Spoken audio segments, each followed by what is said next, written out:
Hi everyone, I am advocate सपना कौशिक और आज हम डिस्कस करेंगे कि अगर आपका कोई सिविल सूट चल रहा है, जैसे कि प्रॉपर्टी को लेकर कोई डिस्प्यूट है, लड़ाई झगड़ा चल रहा है, उसमें आपने कोई केस किया हुआ है या फिर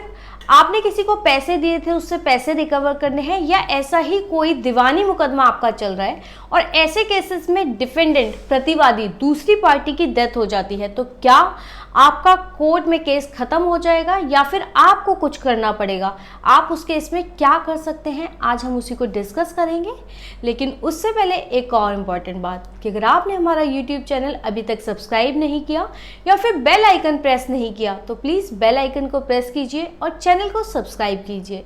इसके अलावा आप किन और मुद्दों पर वीडियोस चाहते हैं और आपकी क्या प्रॉब्लम है, आपकी क्या समस्या है, वो भी कमेंट में हमें बताएं ताकि हम आपको ऐसे ही वीडियोस प्रोवाइड करवाते रहें।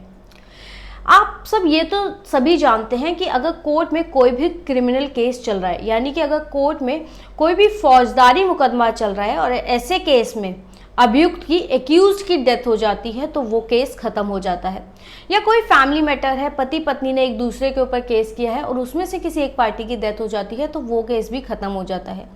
लेकिन क्या सिविल सूट जहां पर कोई प्रॉपर्टी को लेकर डिस्प्यूट है, कोई रिकवरी का मामला है, क्या ऐसे केसेस में भी केस खत्म हो जाता है?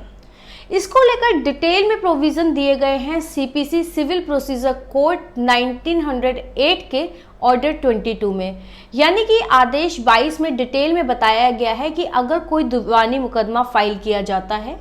जिसमें पैसे की रिकवरी भी हो सकती है, प्रॉपर्टी को लेकर भी हो सकता है आपने किसी को अपनी प्रॉपर्टी बेची हो, उसने पैसे पूरे नहीं दिए या किसी ने आपकी प्रॉपर्टी पर कब्जा कर लिया, ऐसा कोई भी केस है, दीवानी मुकदमा सिविल सूट अगर है, ऐसे केस में अगर ऑपोजिट पार्टी डिफेंडेंट की डेथ हो जाती है तो आपके केस का क्या होगा? क्योंकि उस व्यक्ति की मृत्यु से आपका नुकसान तो कम नहीं होगा,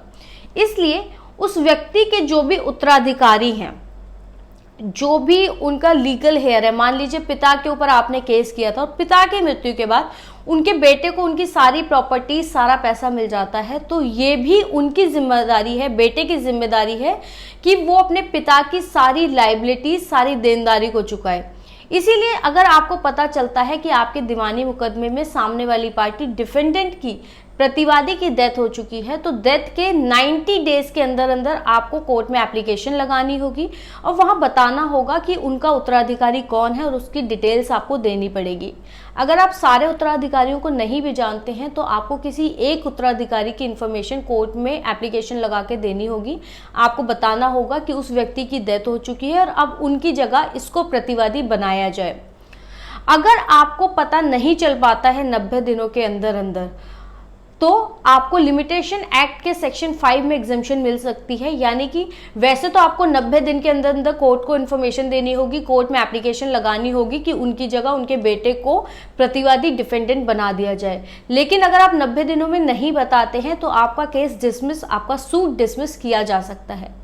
लेकिन अगर आपको इन्फॉर्मेशन ही नहीं मिलती कि सामने वाली पार्टी की डेथ हो चुकी है तो आपको लिमिटेशन एक्ट के सेक्शन 5 में एग्जम्पशन मिल सकती है और ये टाइम पीरियड तब शुरू होगा जब से आपको नॉलेज मिलती है। जब भी आपको पता चले कि सामने वाले व्यक्ति की डेथ हो गई है उसके 90 दिनों के बाद आप एप्लीकेशन लगा सकते हैं, 90 दिनों के अंदर अंदर आप एप्लीकेशन लगा सकते हैं और सेक्शन 5 के तहत आपको उसमें छूट मिल जाएगी कि आपको पता नहीं था इसलिए आप पहले इन्फॉर्मेशन नहीं दे चुके और जैसे ही आपको पता चला है आपने उसके विदिन 90 डेज कोर्ट को इंटीमेट कर दिया है, इसलिए डिफेंडेंट, उनके बेटे, उनके उत्तराधिकारी, जो भी बेटा या बेटी, जो भी उनका उत्तराधिकारी है, उसको डिफेंडेंट के रूप में उस सिविल सूट में ऐड कर दिया जाना चाहिए। आपको ये वीडियो कैसा लगा और आप किन और मुद्दों पर वीडियोस चाहते हैं प्लीज़ कमेंट सेक्शन में बताइए।